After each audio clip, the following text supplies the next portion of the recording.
everyone, welcome to Checkpoint Achieved's Tomb Raider Spoilercast. This show is specifically for the game Tomb Raider. We're going to talk all about the game, so spoilers be warned if you do not want to hear all about the nitty-gritty details of Tomb Raider. We're going to talk about the storyline, the gameplay, and the ending as well, and at the very end of the show too, we'll give our exact ratings on what we thought of the game. But I'm Bryden Kex, and I've got with me here today Gage Paul. And let's start off exactly with just our general opinions of this game. We're going to get into a bit of the gameplay after that, but what was your initial thoughts of this game, and how did it really sit with you after you completed it? It's really fun. It's a little slow to start, but it's kind of like a more fast-paced, I'd say, Uncharted. Yeah, it's got a very interesting vibe to it because it takes things from Uncharted that are very strong. It doesn't necessarily do the action sequences maybe as well, but it gives the game a lot of heart. We have this character, Lara Croft, here, who really in the past has been just very one-dimensional and pretty much just a figure for people to play with. She hasn't really had this very deep story to get into either. It's been very much just this character that has been used as an icon, but not really an actual name out there. And in this game, they finally humanize her to the point where she's relatable, and she's not just like a comic book character that runs around and shoots people. Definitely, and it's one of those things too that actually really helps lend to the story's gameplay, and how she progresses a character is really strong as well, just because of the fact that when you play with her, you actually feel for her. And in this game, it does start off a little bit slow because you have to get into this point of, you know, her as an archaeologist, her as this young, you know, just into her probably early 20s character that has a lot of not inexperience, but she has never really been put into a situation such as this as of yet. Naive. Yeah, definitely. She comes in this situation not knowing a lot, not understanding what it takes to be a survivor, and this game takes you through that whole experience, and the very beginning of the game has to really take the time to make you feel that and understand that. Yeah, the beginning of the game is definitely a weak point, I'd say. Yeah, we've talked a little bit in the past on our own weekly podcast, Checkpoint Achieved, that the beginning of the game, when you're in this position where you're essentially taken as Captive. You're captive, right? And it's a bit jarring because you don't really know what's going on. But once you get through that sequence, there's some interesting puzzling to go on at the beginning of the game there. But specifically after that, you're trying to escape from this cave that is crumbling down. And it's pretty much just this quick time event where you're mashing buttons and you're trying to get out of there. And it looks really not very human at all. And I was pretty worried at the beginning part of the game because I was wondering, is the game going to be a lot of this? And luckily it turned out to be a lot better than that. Yeah. And so I think that was kind of the way that started off there. But the really interesting part that this game does is that you go from this point where the first couple hours of the game start off where you're learning how to just skin animals. You kill your first person, which is a pretty big deal in the storyline.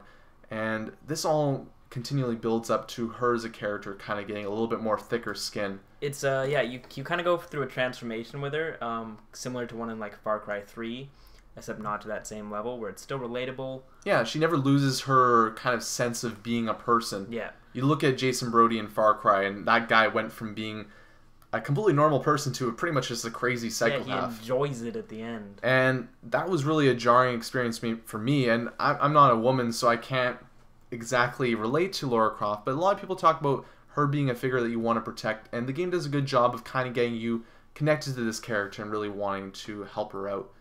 Yeah, right from the beginning you can kind of feel for her. Right from the beginning you fall into the ocean, you're captive, you fall, you get stabbed through like your gut, kind of, and then you're just kind of trying to survive through the whole way out. She keeps getting knocked down. She's just continually beaten up. And that's one of the things I actually have a little bit of an issue with the game, but I'll get to that later on.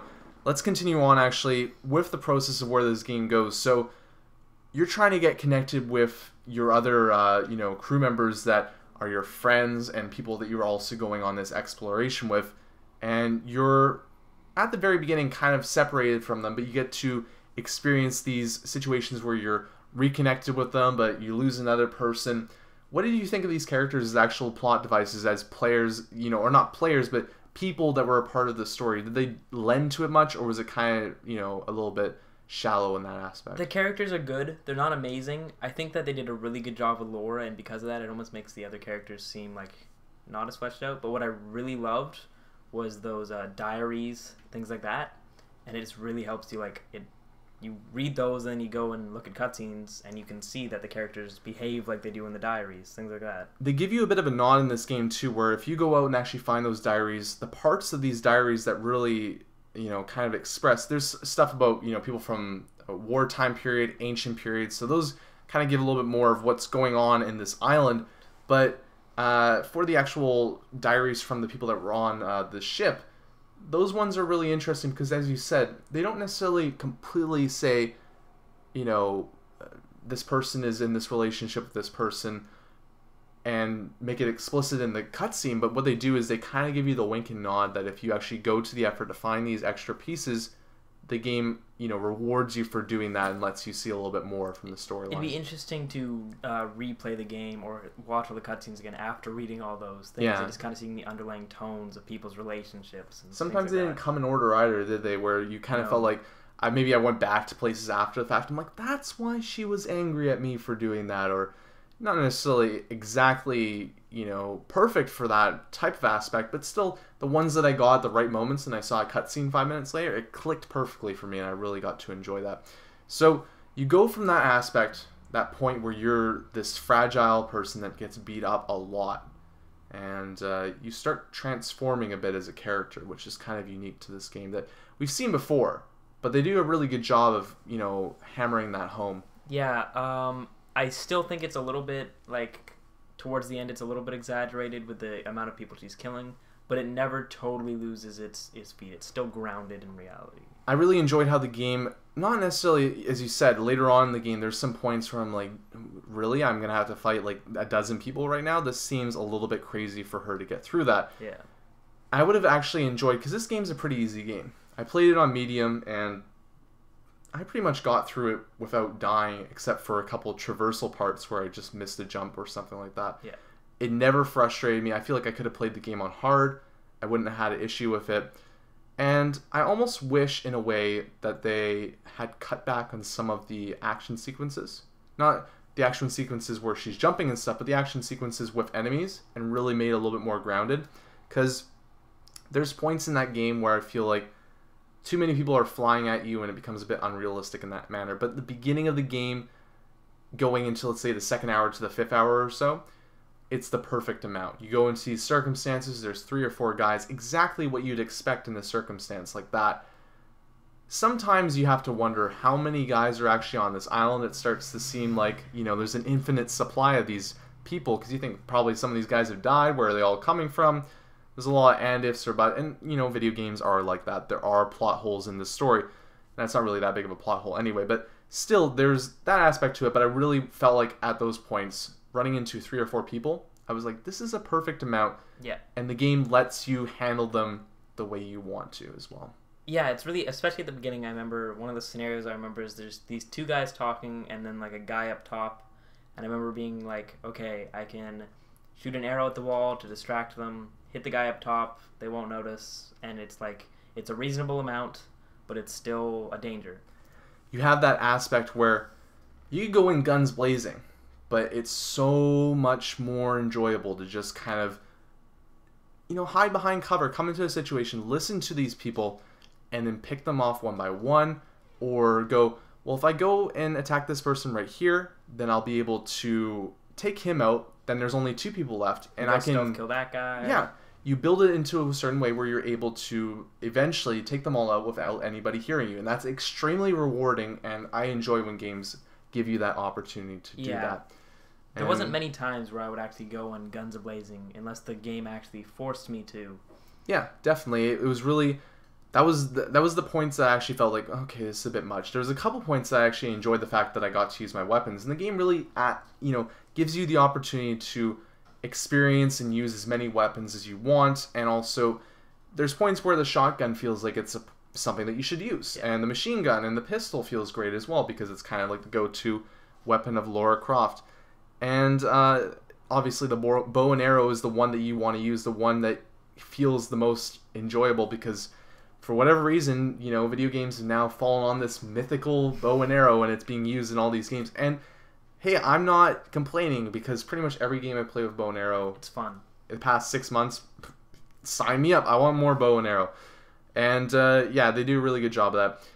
Going into a little bit of the gameplay mechanics, we'll jump back to the later parts of the story in a bit. But this game really hits the nail on the head for gameplay for me. It controls well. Like one of those, the little dodge move you use, it controls perfectly.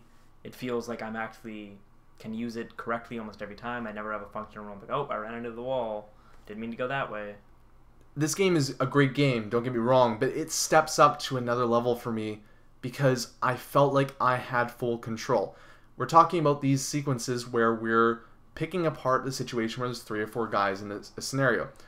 Most games, you go into those scenarios and you can't really pull off what you want to do because the mechanics aren't there to make it happen.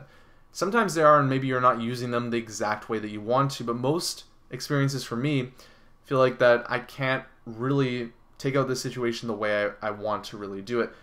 And the crazy part about Tomb Raider is the bow and arrow for me felt amazing. Yeah. This is the best I've seen a bow and arrow. Far Cry 3 did it great with the first person, vantage point where you were able to, mark people, go around, and there was that very realistic where you have to aim a little bit higher. A lot of really interesting stuff going on there.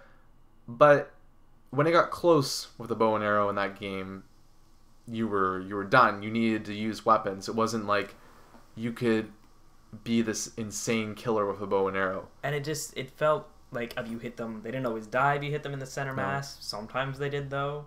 It was the bow and arrow when you pull back on the drawstring, it feels like there's power behind it. There is, and you kill people with this bow and arrow.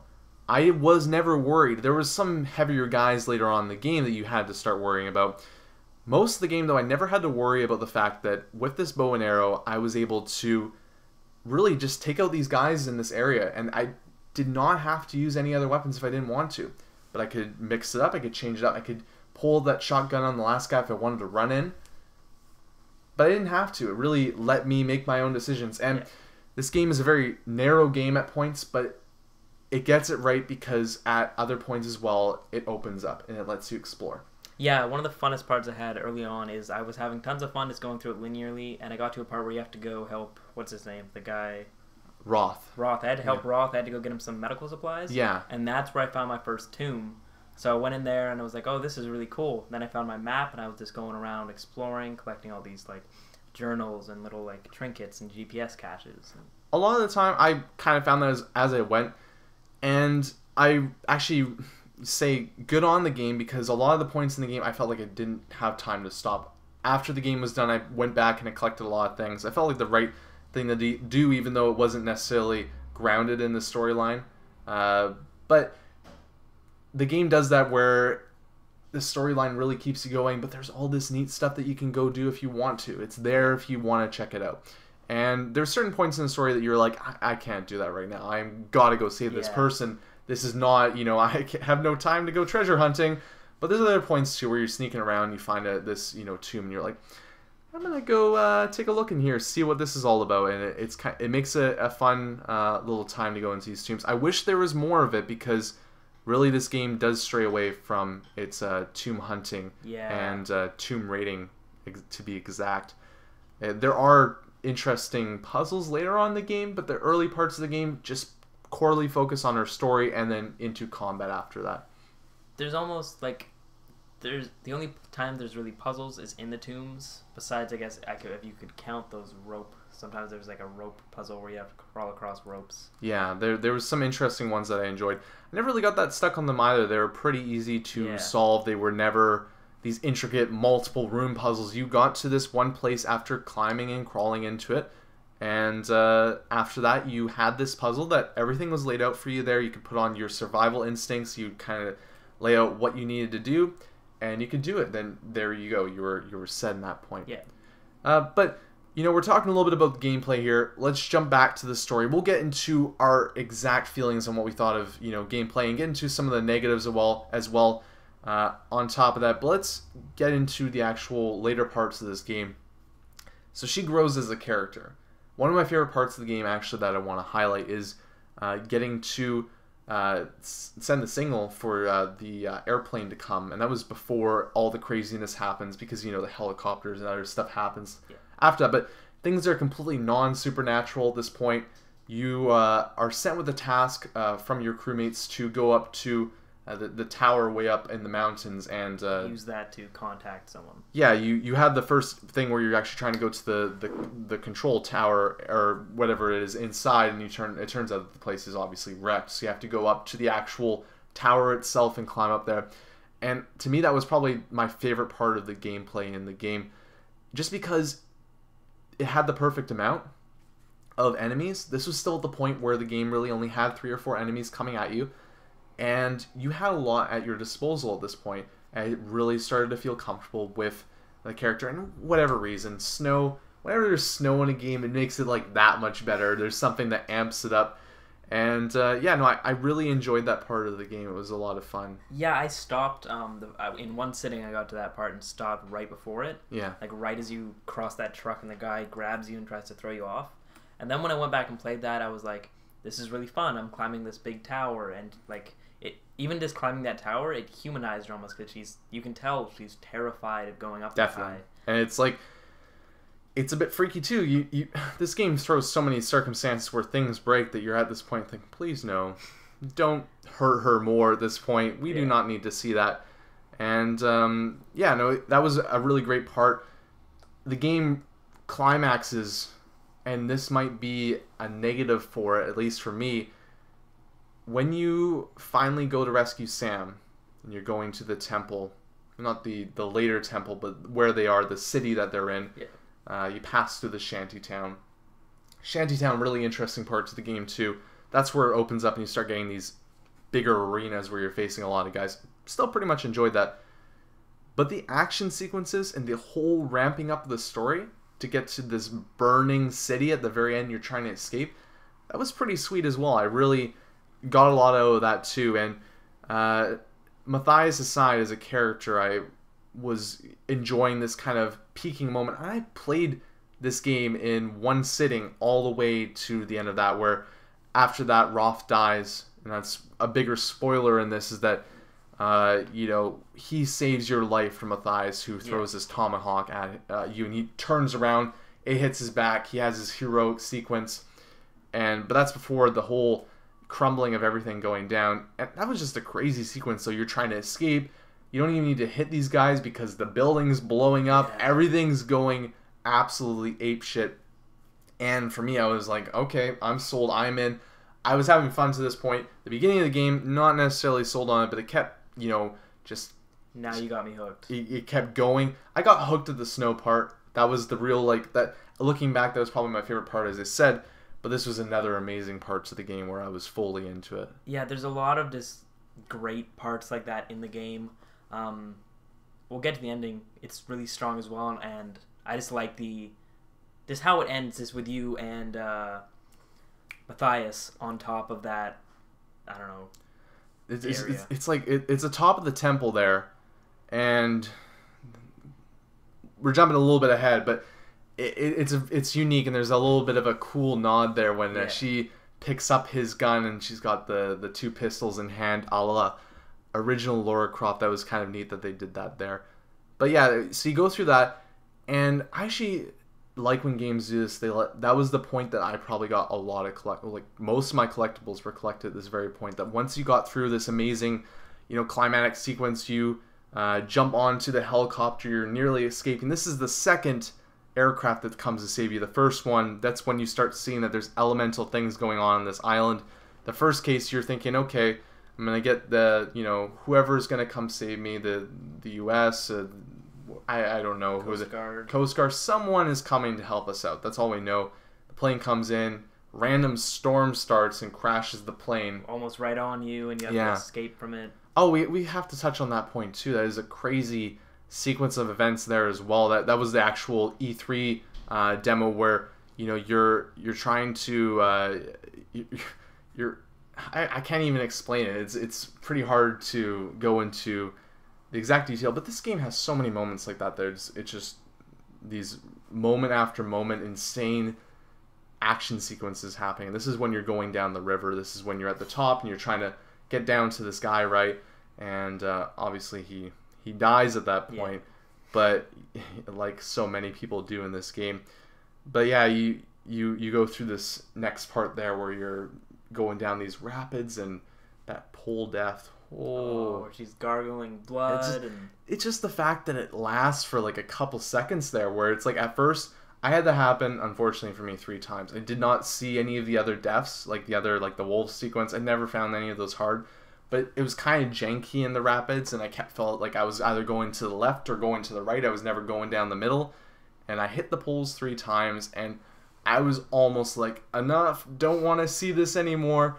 It was getting to that extreme for me a bit, but really cool sequence there, and again, that crazy action going on in that, where you're trying to escape from this airplane at the very end there when you get to that part, and then you're trying to land, and it's all this madness going on. And after that, and after the city burning down, the game doesn't give you really a moment to kind of go, all right, I'm on this island, some weird supernatural stuff going on here.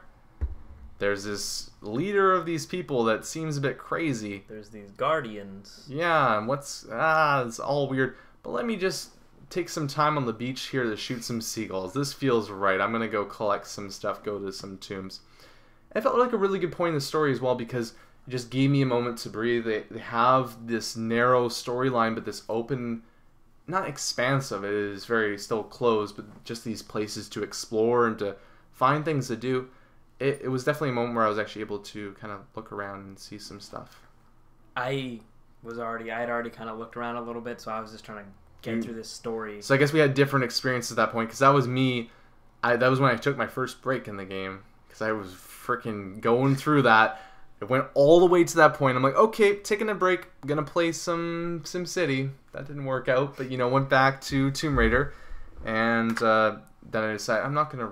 I felt like I was pretty far into the story, so I was like, I'm gonna take some time to go to some tombs, raid some tombs, collect some caches, find some treasures, weapon upgrades, things like that. Yeah, I wanted to get to. I never felt like this game was gonna punish me for not doing this stuff, but I felt like, man, I'll get it just in case and see what happens. Like you'd be missing out on a part of this. Yeah, no, definitely. And I'm a trophy guy, so I mean, getting the trophies out of this stuff.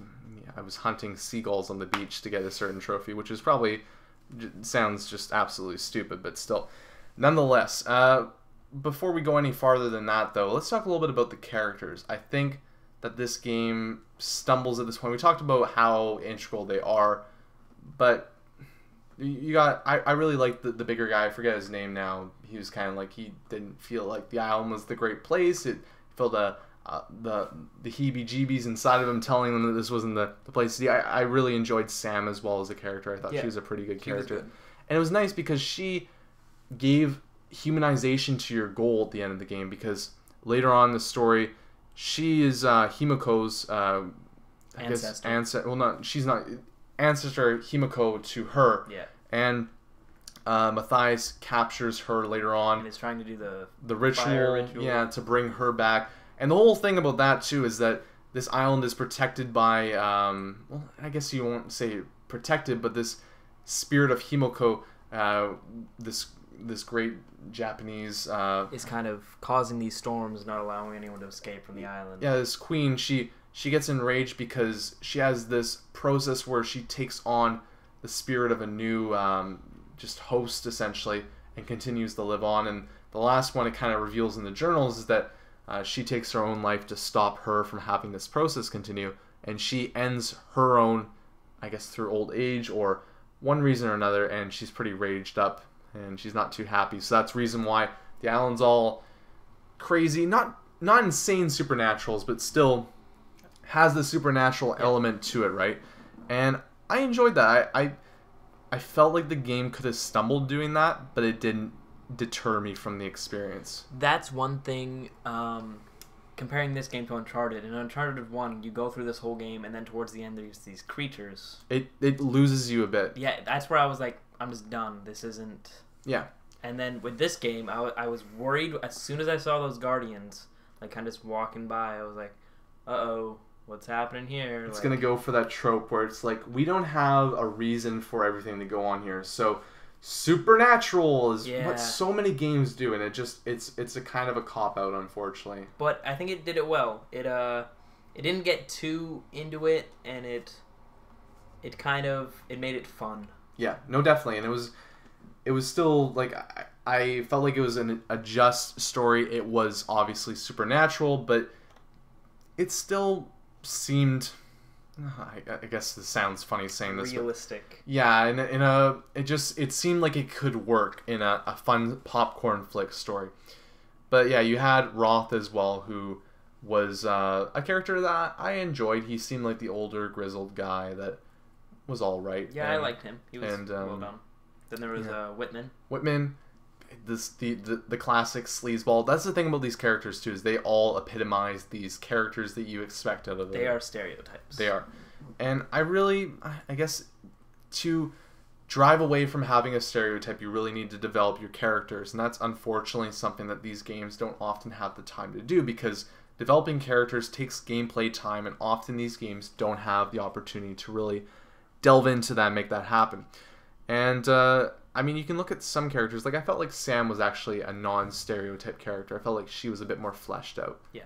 And they spent the time to do that on her. But the rest of these characters, Whitman included, you could feel like I felt right away. Nope, this guy's bad business. This guy's not gonna. He's a bad man. Yeah, and Matthias the same way too. You meet him earlier on at a camp, and they're like, "Oh, he's a guy too that's stranded here," and I'm like, I never saw you before, and you look kind of weird, so I'm assuming you're the main villain. The second I saw him, I'm like, oh, that's gonna be a bad guy. Yeah, so the game never really develops a lot of these characters, and Reyes was another character, probably one that I disliked the most. Not necessarily, I guess she was more developed than some of the other characters, but I still just kind of felt like her being the thorn in the side a bit when she could be really helping out was...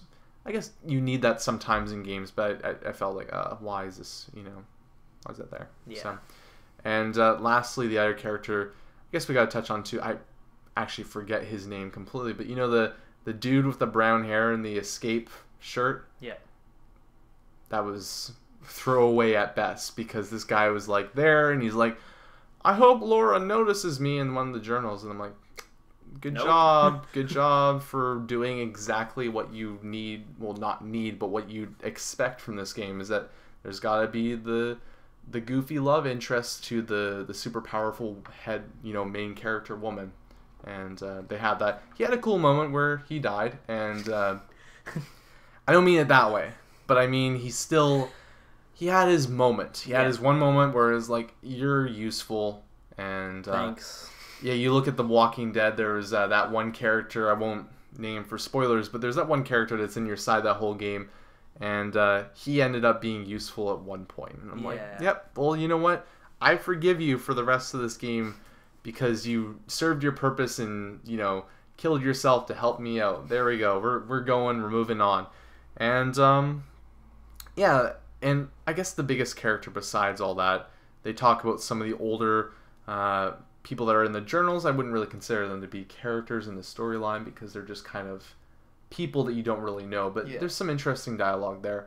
And Matthias being the main villain, I wanted to touch on this because I think this is one of the points we're pretty, when we do other spoiler casts, there's going to be more people on. The reason why we're only doing 2 is because of Checkpoint Achieved, only 2 of us have played this game to the full extent at this point. We wanted to get it out there. Mike Leahy, another group of the podcast, is going to have his opinion on the show, because he's already texted us in, because he just finished up Tomb Raider, his own opinion of the game and his rating. And if you listen to other stuff, you'll hear what he thinks of it in the other podcasts. But usually you'll hear a little bit more division in what we think. But I think we're pretty even on what we feel about this game. I think the one point that we start to differ on, though, is Matthias as a character. I think you liked him a bit more, or... I like him. I don't find him like a super strong villain. Like, when I think of a great villain, I think of like Boss. Boss. Yes. And we're going back to Far Cry 3 a couple times here, but that is the perfect example of a great villain. Yeah, so. But he was a good villain. He was not a great villain. No. He was kind of a stereotypical villain, but I could almost kind of like, he just wanted to get off the island. Yeah. My problem with him was this, is that as a character, I felt like they did not give enough time to the villain. Out of all the characters that you could give maybe a little bit more time, I would have liked to sympathize with him a little bit. Maybe give me more background on why he wants to leave the island. But as a voice actor, I didn't enjoy the voice of the character. I felt like it was kind of grainy and weird. And again, no offense to anybody that is, doing their role, because I appreciate everybody that has their part in games. But that part, and then he's very much seems to me a generic character in general. Yeah. He also seems a little bit old. I felt like as a character in the game, he wasn't that much different than everybody else. In like the bad guys. So what makes him so special that he's this leader and he's able to continually be again another person in the game that's a thorn in your side? I've waited years for this moment. I've given my life. Don't you think I've tried to get away from here, from this place? We are all trapped here. But you, Samantha, you have the power to release us. Many have given up their souls willingly for this gift. So I had a little bit of an issue with that because I felt like as a character and someone that you're supposed to dislike in this game, he never does an amazing job. I felt more like Himiko was, to me, the better villain out of anything, and she wasn't even there. I felt like I was more interested. She's just a presence. Yeah, she's a presence, but I felt more interested in her as a villain.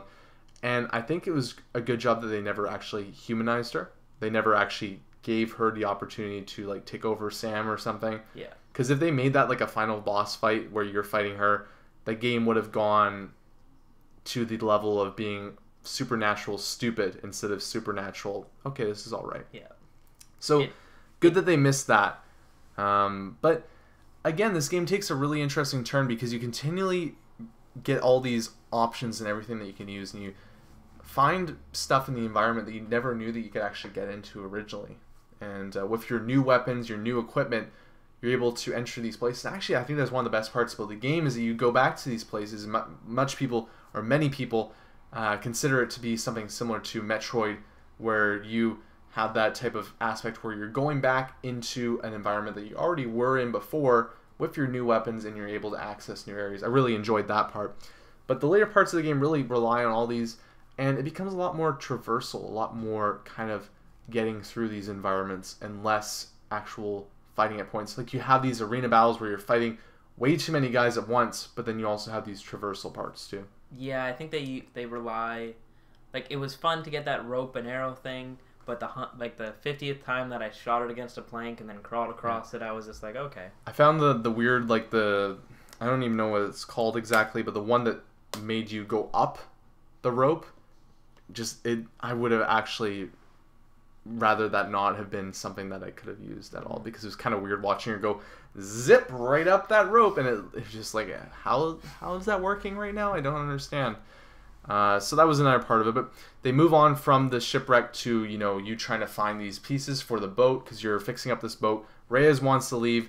You're saying, no, we need to go back. We need to go, and this is before Sam is taken either, and taken again. Yeah, she's taken once. You rescue her. Then Whitman screws everything up. Once again, the slithery snake there gets her back to Matthias, and this gets to the point where in the story they're going to present her as essentially a gift or a sacrifice to Himiko to bring her back. And they have the aspect of thinking that if we bring Himiko back, that being Matthias, that they'll be free from the island because they brought her back to life. Laura has the aspect of knowing that you don't really need to do that. I'm just going to go kill her, and then we'll be all good to go. Hunky-dory. Yeah, so, again, a little convenient, but that's all right. And so Reyes just wants to leave the island at this point. She's like, no, we're not doing this. Then you need to find the parts to build a boat. You're secretly going to go up and do that anyway, and it just becomes mandatory when Sam gets taken at that point to go and do that. But I enjoyed that little bit of break because it was like you're going to do stuff, but there was no immediate danger. So you could continue going to traversal, but you could also advance the story for about an hour as well. And you weren't at a point where you needed to feel like you needed to continue going on with the game. And so you move on from that, and the final parts of this game, I enjoyed I enjoyed that whole part where you're before being on the beach. I wanted to actually touch on one more point there too, where do you remember the pool of blood? Jumping into the pool of blood when you're saving them from like that little contraption that they're in. That point of the game is actually another interesting part too that I thought was pretty cool. And so yeah, you jump off and you're in this pool and you're actually underwater in the pool of blood and you're covered in blood. Just going back to how they absolutely just brutalize her and make her do disgusting things. She probably has multiple diseases. Yeah, like just all the cuts she had, and then having to go into these murky, still waters that have been there for hundreds of years. That's all good. It's all good. But yeah, that part, and then like all the crazy people down there, that was kind of random and weird. I didn't really get that. You know, if you actually think about it, like that was a 10-minute part of the game that they just kind of had these like crazy, wacky people that were like, I kill you, and they were never there again. I guess they're prisoners or something like that. But it was still kind of funny that they had that there. But jumping back ahead to the final point that we're talking about there, I just wanted to give that a little bit of not praise but weirdness. Sidetrack kind of thing. Yeah. So you go and you're going to save Sam. You're going up to this temple. I really enjoyed the traversal in this point. I thought that was actually a lot of fun, and they give you a lot of that.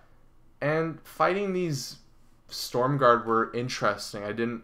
I would have wished less of it, maybe. I don't know. It was kind of I'm not sure how I feel about it. You know, when you're actually getting to the gates. Yeah.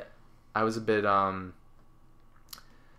was a bit I don't know. It was all right. I enjoyed it, but there's a bit too many of them, and there should have been a few of them, not many. I would have not mind if they were very powerful too. That would have been a good trade-off. Like mini bosses. These are the guys that are left, but they are fucking tough. You better buckle up because you're going to be fighting these guys that are going to take 4 or 5 arrows. Yeah. And they are not going to fall. So you get through that, and you're actually climbing up. And that was the part specifically. I love the traversal with the ice and everything like that. That was really enjoyable to me.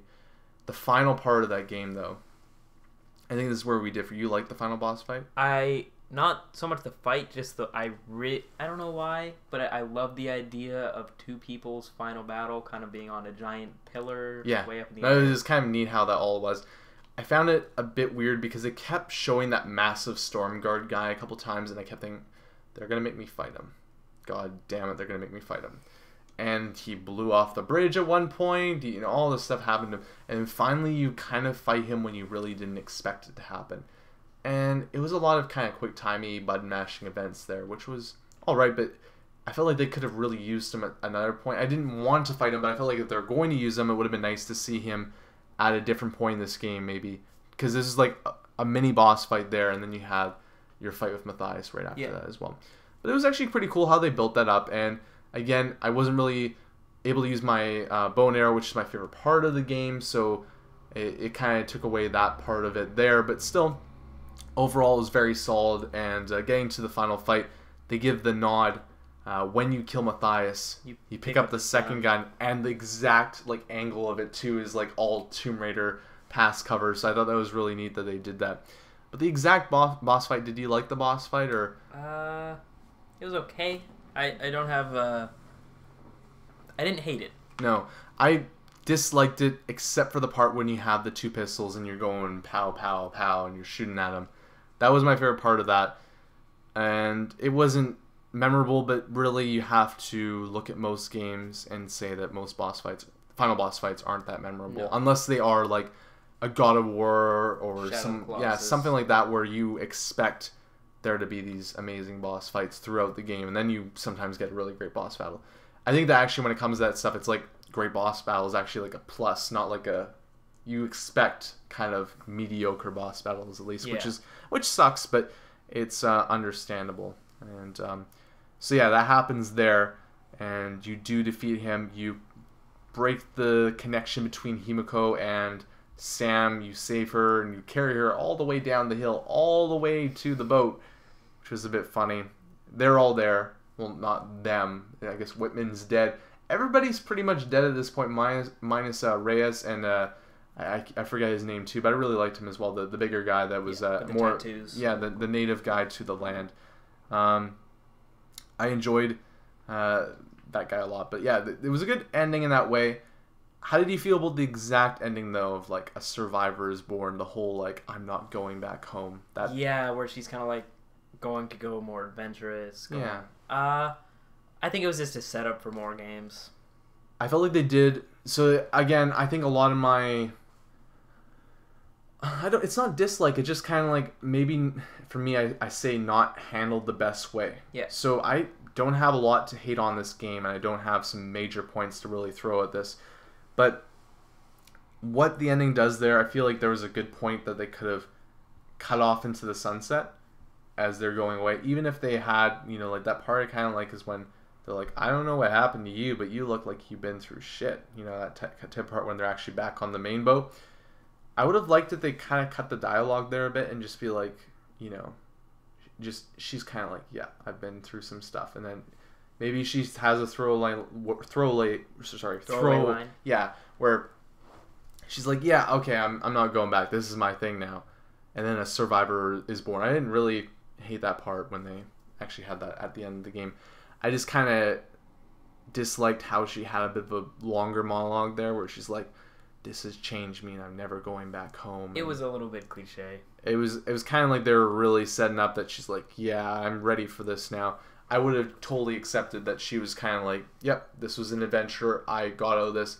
I think it was more the part that she's like, I kind of, again, some of this I enjoyed, but some of it I didn't. That she goes into a bit of like, my father, I totally understand what he was doing now. I know the reasons why he went out and did all this stuff. I'm now going to go do it. That part was pretty good, but it's the part that she gets into deeper dialogue than that and really extends the point farther than it needs to be and really says, I'm going to do this now. This is my thing. Tomb Raider 2 coming soon. That was the point. That was kind of like it would have been nice if they left it open, because that's a cliffhanger in a lot of ways. What's she gonna do next? You didn't need to yell at the screen, Tomb Raider 2 coming next fall. It wasn't like a little nod to it. It was like almost an advertisement. Yeah. No, it went from being like, you look at games can do this. They can have a good ending that has a cliffhanger that people know there's going to be another game. But you do not need to hammer it home, because the internet looks for things like that. They don't need to be told that. Yeah. If you give them... Look at how they did Assassin's Creed. People found out Lucy was an assassin. Yeah. And then they just found that out like a year before that game came out. And there was almost no nod to that in the game. But this game was just like such an obvious, like, get your pre-orders in. Yeah. Well, I don't think they went extremely far, but still it was very much there's going to be a Tomb Raider 2. And you can obviously expect that. So, before we get to our final verdicts here, any other points you really want to touch on? Just a couple of things. It was a little bit repetitive in the ways they just push Laura down. Yeah. And she gets back up, and a little bit repetitive. Not so much repetitive in the way that people just keep getting taken, then some of them are set free, and then different people are taken.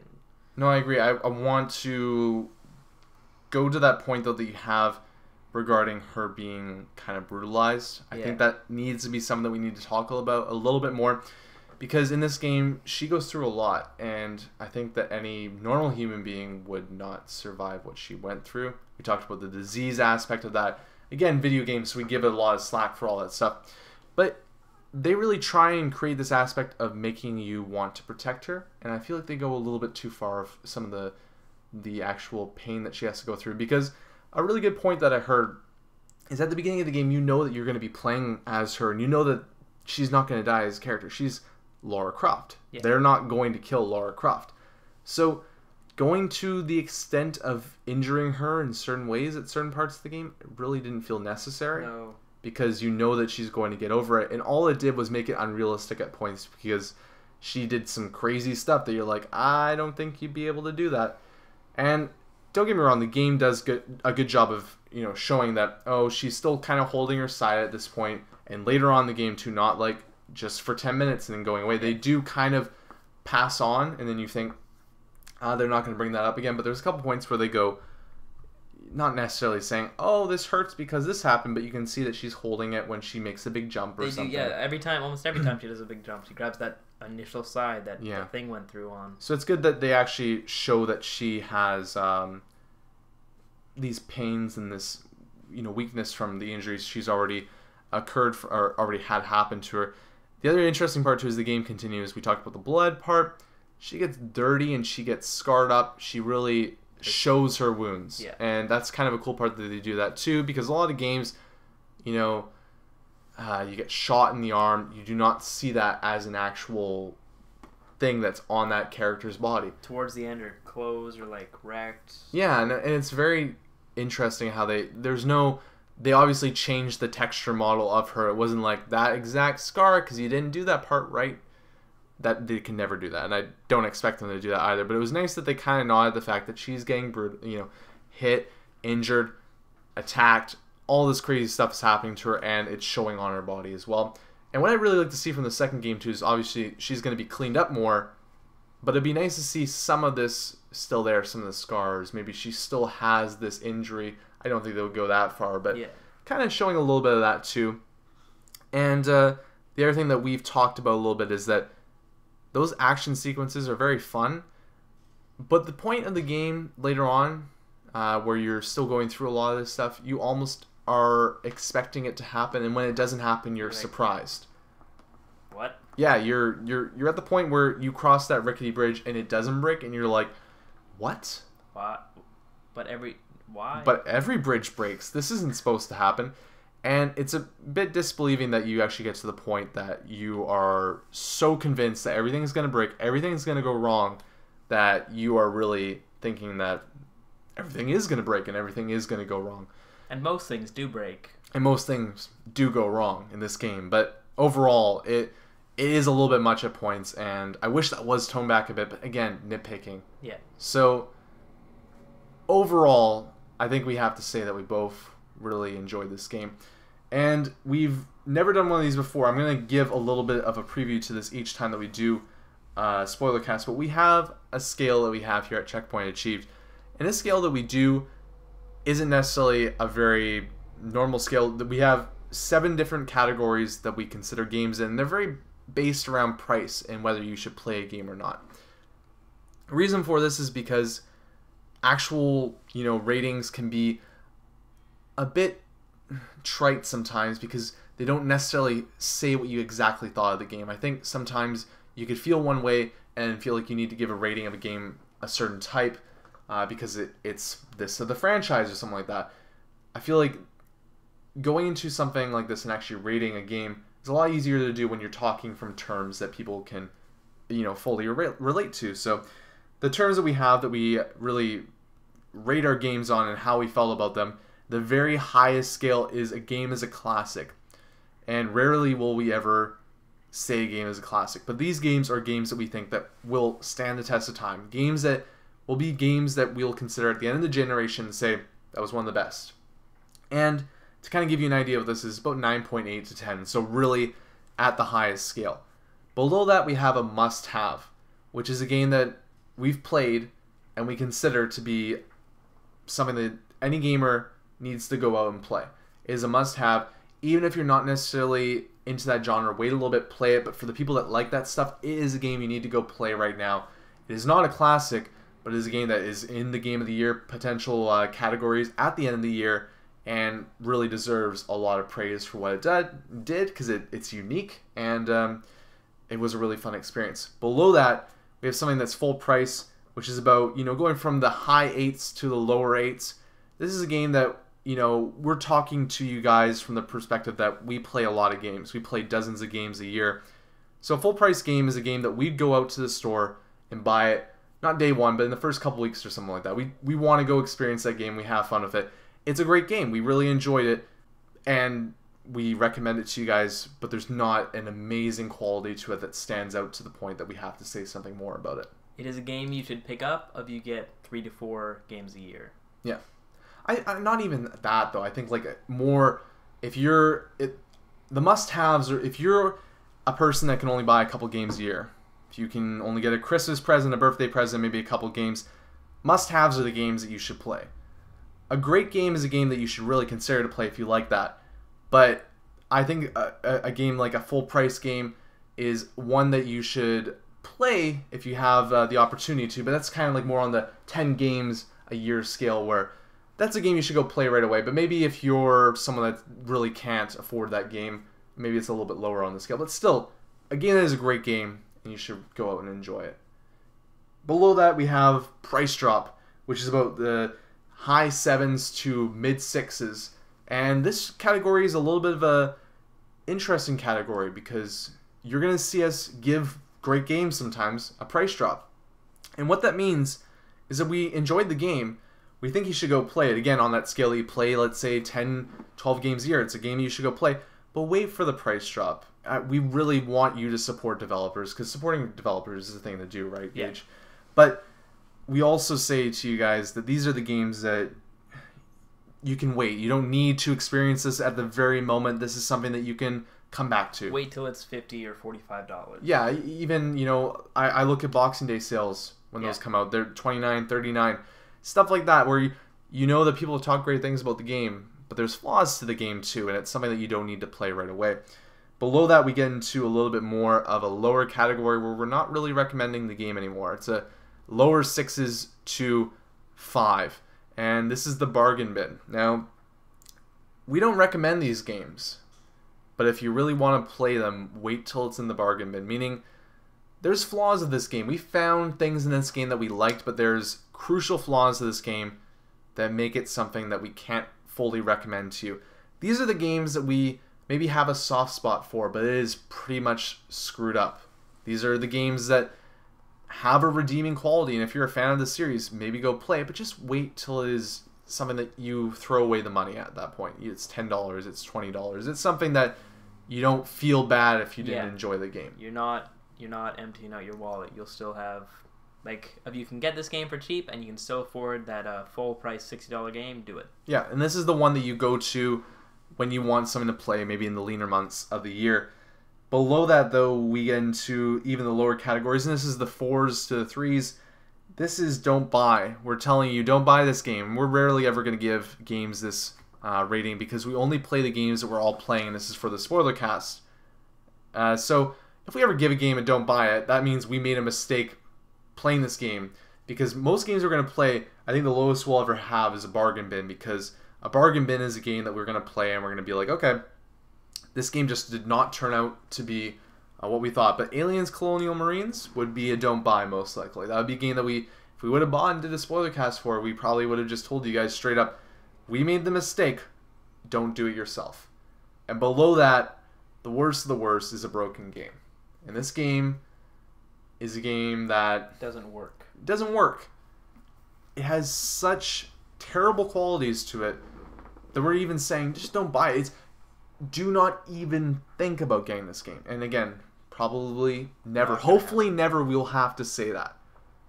But it is there. So that is our scale. I'll have a shortened version of this each time we do one of these podcasts. But now you know how we're going to rate our games. And let's get into what we thought of these. First off, we're going to start off with Mike. He is not here today on the podcast, but via text, he has let us know what he thought of this game. He's gone through it. He's experienced what Tomb Raider has to offer, and on previous podcasts, you can hear what he has to say about the game. He'll probably talk a little bit about it in the next episode as well. But Mike came out and he gave this game a full price, not a must-have, not a price drop, but right in the middle. He had a great time with this game, really enjoyed it. Listed the fact that this game was very intense and locked you in as something that was a really interesting and great part of it, that rarely games get you into that type of mind frame, and this one does it. One of the things that he kind of talked about on the negative side was the fact that there are points in the game that the character is believable and really enjoyable, but the actual events happening to her can sometimes be a bit, oh, I see this happening. But overall, he really enjoyed the game, liked how the game also gave you the opportunity to walk away, come back to it, and still have a lot of fun with it, and gave the game a full price. Now, Gage, what did you give this game? What did you think of it overall? I would give it a must-play. I would give it a must-play on the lower side. It is a great game, and the things I have wrong with it are pretty nitpicky, But it's just when I stop playing the game, I don't always just want to. It's not something I need to play, and I just feel like the story has some problems just with her constantly being knocked down, and if they just tone that down a little bit, it would have definitely been on the higher end of a must play. But I think it's still going to be a contender for Game of the Year this year. What is it? Because I'm just coming from what you're saying right here. It sounds a little bit negative to me, what you're saying. What is the positives that make this game a must-play and not a full price? Because Mike really liked this game too, but he felt this game was a full price. What makes it a must-play for you? The gameplay is the mechanics are perfect. Dodging feels great. The guns all feel right. The bow feels right. All the stealth, it feels like you're really doing it. Like you can really plan out your moves. The upgrades seem fun. Hunting is fun. Just going around and getting all those collectibles. Reading those journals, which just fill on the story a little bit. And doing the tombs especially are so fun. The story is the only part I have a little bit of a problem with, but even the story is still a really good story. All right. So we got a full price from Mike Leahy, a must-play from Gage Paul, and I've got to side with Gage on this too. It's a tough decision because I'm in the same boat as you. It is a low must-have, meaning that this game did not take me to this magical place and absolutely enrapture me in this experience. I think that we're going to see games like that this year that might peak this game in that type of scale, but Tomb Raider is in the conversation for Game of the Year at this point. I know it is early. It is the Game of the Year right now. I have to say that. Yeah. And we're going to see games like Bioshock Infinite that are really going to test it as a great title. The Last of Us as well. There's going to be some great games we're going to be doing Spoilercast for later on this year. But on Tomb Raider, though, Tomb Raider takes something that I really enjoy, a third-person adventure game, action-adventure game that is, takes elements from Uncharted, one of my favorite series that is out there currently right now, and then personalizes it, makes it this amazing experience where the story is not amazing. You said that yourself, but the character development of Lara Croft, I really enjoyed it. I really got into it, and by the end of the game, I was hooked. I'm going to play Tomb Raider 2. I will definitely be getting that game on release day. It's now 100% sure in our minds, just because this game sold us on that. When we went into this game, we were interested in it, but I do not think we were going to come out of it in this type of mindset. So I have to say that this game is a must-have. It is a must-play. And, it all comes down to, as well, the fact that this gameplay in this game is near perfect. I have not played a third-person game that has nailed it as well as this. You look at Mass Effect, an amazing series, not as good as this. This game really nails it. The controls are just, it's so... You feel like you can really be precise. And the fact that it gives me the option to be stealthy, it gives me the option to go guns blazing, and it feels right too. I don't feel like I'm being janked by the controls is an amazing feeling. And something has to be said for the environment in this game as well. An amazing environment. And it looks amazing on PC, but even on consoles, still an absolute beautiful game. Really enjoyed it. Not much more I can say, guys. It is a must-play. Go out and play it. I hope you enjoyed our Tomb Raider spoiler cast. We will have more of these in the future. Bioshock Infinite later on this month. We will definitely have that, and we'll definitely have a full house for that one too, as I know most of the guys are very excited to play that game. If you want to leave us a comment, though, feel free on the YouTube channel. We are also on iTunes as well if you want to check us out there. Checkpoint Achieved. We have a weekly gaming podcast that we do, along with the spoiler cast as well. We also have a website, checkpointachieved.com. And if you want to send us any questions for the show, the regular show, or future shows as well, like Bioshock Infinite, if you have a question for those, send those to checkpointachieved@gmail.com, or just leave them in the comments below. We can definitely get to those in future episodes. I hope you enjoyed this, guys, and stay tuned for more Checkpoint Achieved in the future. Thanks. Bye.